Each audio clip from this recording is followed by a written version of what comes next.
They said no one ever came out. Not the same way they went in anyway. The old Blackwood house stood on a hill overlooking our town, a dark silhouette against the moon. Its windows were like vacant eyes staring down at us. Haunted cursed a place where bad things happened. They told stories of a family who vanished, of strange lights in the dead of night, and of a coldness that clung to the air around it. My friends dared me to go inside. They laughed and called me a chicken. I'm not a chicken. So here I am, standing before the giant rotting oak door on this chilly August night. The wind howled, a lonely sound that seemed to wrap itself around the decaying mansion. It rattled the loose shutters and whistled through the cracks in the walls. I took a deep breath, and the air tasted like dust and something else. Something like old, forgotten sadness. The front porch steps groaned under my sneakers, each sound echoing loudly in the unnatural quiet. I told myself it was just an old house. Wood, nails, peeling paint. But my heart was thumping against my ribs like a trapped bird, desperate to escape. Why did I ever agree to this? Every shadow seemed to stretch and twist, playing tricks on my eyes. Was that a face in the upstairs window? No, just a trick of the light, I told myself, my voice trembling in my own head. The house didn't just look empty, it looked hungry. It felt like it was waiting for me, patiently, like a spider waiting for a fly to stumble into its web. I reached for the big rusty door knocker, shaped like a gargoyle's snarling face. My hand was shaking so much it was hard to get a grip. I hesitated for a moment that felt like an eternity. "Turn back now!" a voice inside my head screamed. "Just run home and tell them you did it!" But I couldn't. I had to prove I wasn't scared. I squeezed my eyes shut and lifted the heavy iron ring. It was cold as ice, a deep, unnatural cold that shot right up my arm. With a final shaky breath, I let it fall. The sound it made wasn't a simple knock. It was a deep, hollow thump that seemed to vibrate through the entire house, as if I had just woken something up from a very, very long sleep. The door didn't need a key. The knocker fell. The door swung inward with a long, drawn-out creak. A painful groan echoed through the cavernous space beyond. A wave of musty, stale air washed over me, smelling of decay and damp earth. The hairs on the back of my neck stood straight up. I peered into the darkness. At first, I couldn't see anything. It was a solid wall of black, deep enough to swallow you whole.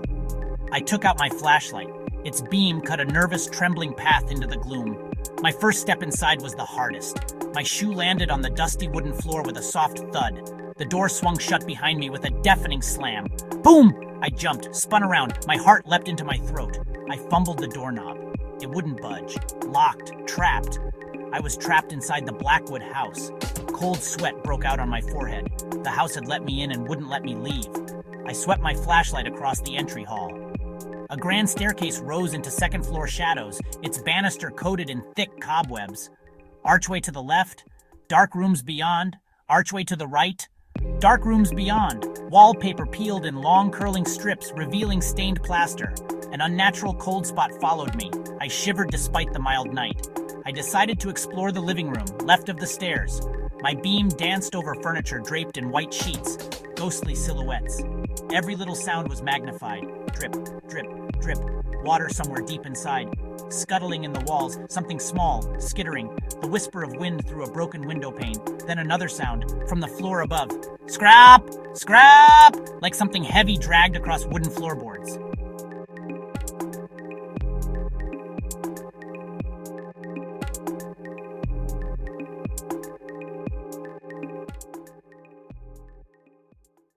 I froze, aiming my flashlight at the ceiling. The scraping sound stopped. The silence that followed was somehow worse, heavier, filled with anticipation. I told myself it was just the old house settling or maybe an animal, but I knew deep down in my gut that it wasn't. It was too deliberate, too slow.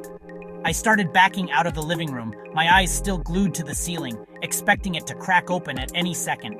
That's when the light started to flicker. A dusty chandelier hanging in the center of the hall sparked to life, its bulbs blinking on and off, on and off. They writhed and jumped on the walls, twisting into monstrous shapes that seemed to lunge at me with every flash. One moment, a shadow looked like a tall, thin man with impossibly long arms. The next, it was a crouching beast ready to spring. I felt a wave of dizziness wash over me, the rapid flashes disorienting me completely. I squeezed my eyes shut, but I could still see the pulsing light through my eyelids. Then just as suddenly as it started, the flickering stopped, plunging me back into the solid, oppressive darkness of the entry hall. That's when I heard the whispers. They weren't coming from one place, but from all around me, as if they were seeping out of the very walls of the house. They were faint at first, like the rustling of dry leaves, but they grew clearer, more distinct. "Get out!" one seemed to hiss right beside my ear. "You don't belong here," another murmured from the top of the stairs. The voices were airy and cold, a dozen different tones all speaking at once, overlapping into a terrifying chorus of malice. They weren't just in the air, I could feel their vibrations in the floor beneath my feet, a low hum of ghostly energy. My breath hitched in my chest. I wanted to scream, but no sound would come out. My throat was tight with fear. I swung my flashlight beam wildly around the hall, trying to find the source of the voices, but there was nothing there. Just dust, shadows, and peeling wallpaper. The cold spot I had felt earlier was back, but now it was everywhere, a bone-deep chill that sank into my marrow. The whispers grew louder, more insistent, swirling around my head until I couldn't think. "Leave this place," they chanted in unison. "Leave!" The final word was a shout that echoed through the house, and with it came the sound of a door slamming shut upstairs. I had to get out. That was the only thought in my head. I ran from the hall, not caring where I was going, just needing to move, to escape the disembodied voices. I stumbled through an archway into what looked like a dining room. A long, dark wooden table sat in the center, covered in a thick film of gray dust. At the far end of the room was a large, ornate mirror with a tarnished gold frame. Its surface was cloudy with age, reflecting the room back at me like a murky, distorted photograph. I stopped, catching my breath, my own reflection a pale, terrified shape in the glass. I crept closer to the mirror, my flashlight beam shaking in my hand. I needed to see if I was alone. I peered into the glass, my heart pounding a frantic rhythm against my ribs. Behind my reflection, the dining room was empty and still. The dark shapes of the chairs, the long table, the doorway I had just run through, it was all there, just as it should be. I let out a shaky sigh of relief. Maybe I was just imagining things. Maybe the stress and the dark were making me see and hear things that weren't real. I leaned in closer, my face just inches from the cold glass. I stared into my own eyes in the reflection, trying to calm myself down. But as I watched, something in the reflection shifted. It was subtle at first. Behind my reflected image, in the dark doorway, a shadow seemed to detach itself from the deeper darkness. It wasn't my shadow. It was tall and thin, and it was moving. My blood ran cold. I held my breath, unable to tear my gaze away from the horrifying scene unfolding in the mirror's cloudy surface. Then, it happened. The shadow in the mirror stepped forward, and a face emerged from the gloom behind my reflection. It was pale and gaunt, with hollow black sockets where its eyes should have been, and a wide, silent scream stretched across its features. It raised a skeletal hand and reached out, not for me, but for my reflection. And in that split second, I screamed. A raw, piercing shriek of pure terror as the ghostly face lunged forward in the glass, its mouth opening impossibly wide as if to swallow my reflection whole. The mirror cracked, a spiderweb of fractures spreading from the point of impact. I stumbled backward, falling hard onto the dusty floor, scrambling away from the cracked mirror. My scream died in my throat, crab walking backward, my eyes locked on the spot where the face had been. It was gone. The reflection was just a shattered version of the empty room now.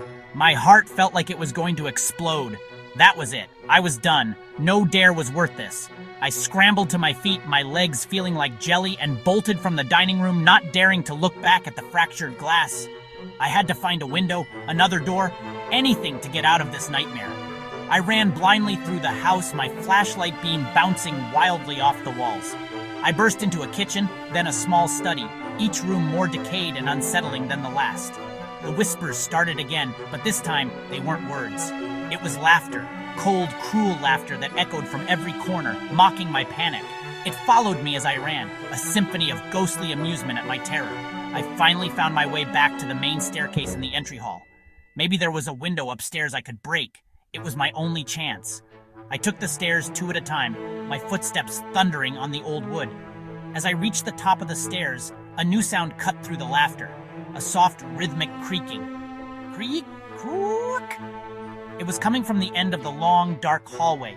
I pointed my flashlight in that direction, its beam cutting through the thick darkness. There, at the very end of the hall, was a rocking chair. It was slowly, steadily rocking back and forth, by itself, No one was in it, but it moved with a purpose, as if an unseen person was sitting there, calmly rocking and watching me. The laughter stopped. The whispers died. The only sound was the rhythmic creaking of the chair. A sudden, terrifying thought hit me. The dragging sound I heard when I first came in, the face in the mirror, the whispers, it was all leading me here. It wasn't just a random haunting, it was a game, and I had been playing along the whole time. My flashlight beam started to flicker and dim, the batteries dying. As the light faded to a weak orange glow, I saw something new. I wasn't alone in the hallway. Standing silently beside the rocking chair was a small, shadowy figure, and it was beckoning to me with one finger.